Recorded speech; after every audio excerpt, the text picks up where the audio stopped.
Bonjour à tous, heureuse de vous retrouver pour votre chronique littéraire hebdomadaire.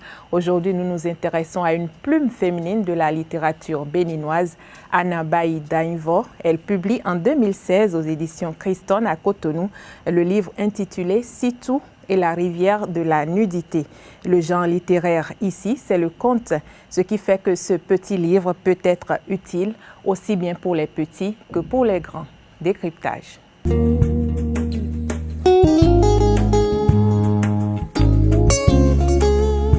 Sitou et la rivière de la nudité, c'est donc là le titre de notre ouvrage de la semaine.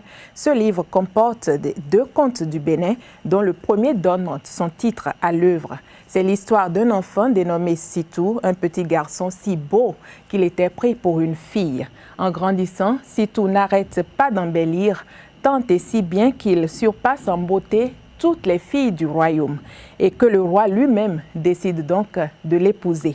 Il devra pourtant passer par l'épreuve de la nudité et le royaume entier risque donc de découvrir son secret.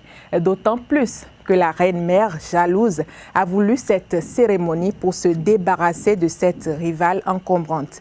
Le fait mot de cette histoire est à découvrir dans le livre. La seconde histoire de ce recueil est intitulée « Onoulé l'initié ». Elle relate le parcours initiatique d'un jeune garçon, d'abord insouciant et turbulent, et qui croise dans les forêts des génies du bien, des elfes, et ceux-ci lui enseignent l'art de la musique et de la phytothérapie. Après 7 ans de vie parmi ces génies, Onoulé rejoint son village où il fait des merveilles. À travers cette œuvre, Anabaï Dainvo se conforme à la fonction première du conte qui est d'éduquer tout en divertissant. Évidemment, chaque histoire se termine par une note positive. Les méchants sont punis, les bons sont promus. Et comme de tradition dans les contes du monde et du Bénin, l'on retrouve ici la forêt qui est un lieu fantastique où se côtoient les esprits de tout acabit, un lieu d'initiation par excellence. Autre lieu symbolique, la rivière, c'est l'endroit où se révèle la vérité dans le premier conte. Un lieu magique et chargé de mystères donc. Nous venons de parcourir en quelques mots le contenu de cet ouvrage. Parlons maintenant du style de Anabaï Dainvo.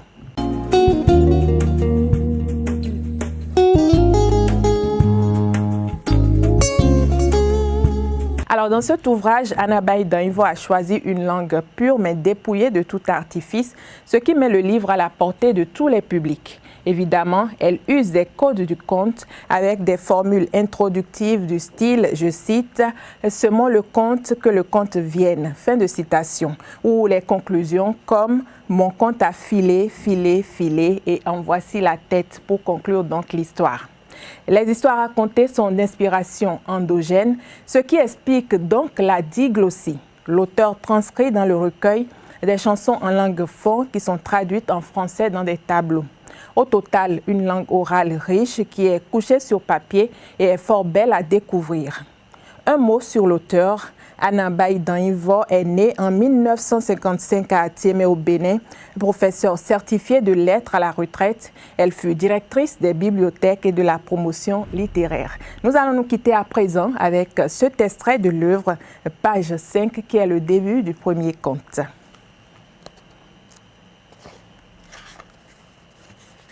Semons le conte que le conte vienne. Mon conte marche, vole, file et se pose sur un enfant. Il s'appelle Sitou, ce qui signifie bénédiction. Sitou est un enfant désiré, aimé, adoré et pour cause. Longtemps, pendant très longtemps, ses parents l'ont attendu. Enfin, il est là. Il comble leur espoir. Petit, il était si beau qu'on le prenait pour une fille. Il était beau, très beau. Sitou était vraiment beau. Ce n'était rien, pensaient ses géniteurs. Avec le temps, Sitou changera, sa vigueur s'affirmera, Sitou s'affranchira de cette étrange féminité. Erreur. Voilà donc, mesdames, messieurs, pour l'extrait de ce livre. Nous allons nous quitter. Stop et fin pour ce numéro de Voyage littéraire. À la semaine prochaine pour un autre numéro.